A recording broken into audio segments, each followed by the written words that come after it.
Magandang hapon po sa lahat. Tayo po ngayon ay magsisimula na sa pag-alaala sa 7 huling wika ng ating Panginoong Hesukristo.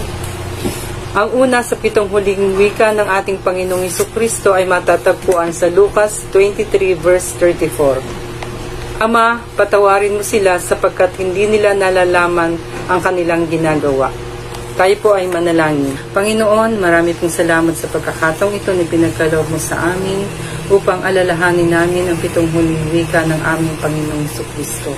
Dalangin namin, Panginoon, na patnubayan niyo po kami ng iyong banal na Espiritu sa aming pag-aaral ng iyong mga salita. Ikaw po ang mapapurihan sa oras na ito sa tanging pangalan ng aming Panginoong Hesukristo. Amen. Matapos na siya ay hulihin, siya ay nilitis upang masunod lamang ang nasa ng mga Hudyo na patayin ang Panginoong Hesus. Hinamak nila ang batas ng katarungan. Siya ay nilitis ng gabi, labag sa mga batas ng Hudyo. Siya ay nilitis sa maling korte.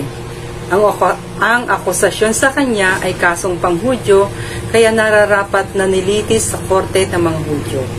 Siya ay nilitis, ngunit hindi binigyan ng pagkakataong magharap ng kanyang depensa. Siya ay nilitis at nasumpong ang walang sala, ngunit hinatulan. Pinalaya si Barrabas at hiningi ng mga Hudyo na ipapatay ang Panginoong Hesus at hiniling nila na ipataw sa kanila at sa kanilang mga anak ang parusa. Sabi po sa Mateo 27:24-25, nang makita ni Pilato na wala siyang magagawa, malamang pang magkagulo ang mga tao, nagpakuha siya ng tubig at naghugas ng kamay sa harapan ng mga tao.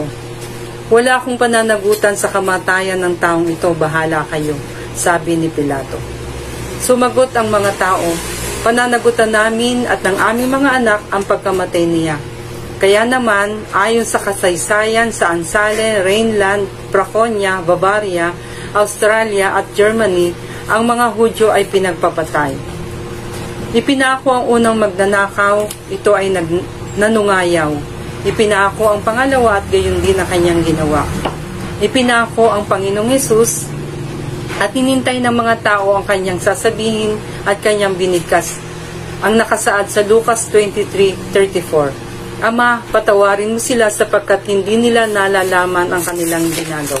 Unang ipinako ang mga kamay ni Hesus at pagkatapos ay hinatak ang kanang kamay at pagkatapos ay ang kaliwang kamay. Ito ay banat na banat upang umabot sa pamakuan at dahil dito, ang hukungan ng kanyang mga buto ay humiwalay. Naroon ang hapdi at hirap sa kanyang katawan at pagkatapos ay tinitig niya ang kanyang mga mata. Sa mga pumalo sa kanya, sa mga magnanakaw, sa mga sumigaw na ipako siya sa krus, sa mga mangangalon niya, mapagpaimbabaw, mamamatay tao, mangungutya, at sa lahat ng mga makasalanan. At sinabi niya, Ama, patawarin mo sila sapagkat di nila nalalaman ang kanilang ginagawa. Ang kahulugan ng pangungusap na ito sa Biblia ay panalangin. Ito ay panalangin ng pag-aalaala. Dahil ang tao ay mapapahamak, inaalaala ng ating Panginoong Hesus ang kanilang kaligtasan. Pangalawa, ito ay panalangin ng pag-ibig. Sino ang makapagpapatawad ng ganito? Hindi ba iyon lamang umibig? Sabi nga sa John 3:16, gayon na lamang ang pag-ibig ng Diyos sa sanlibutan, kaya ibinigay niya ang kanyang bugtong na anak upang ang sumampalataya sa kanya ay hindi mapahamak kundi magkaroon ng buhay na walang hanggan.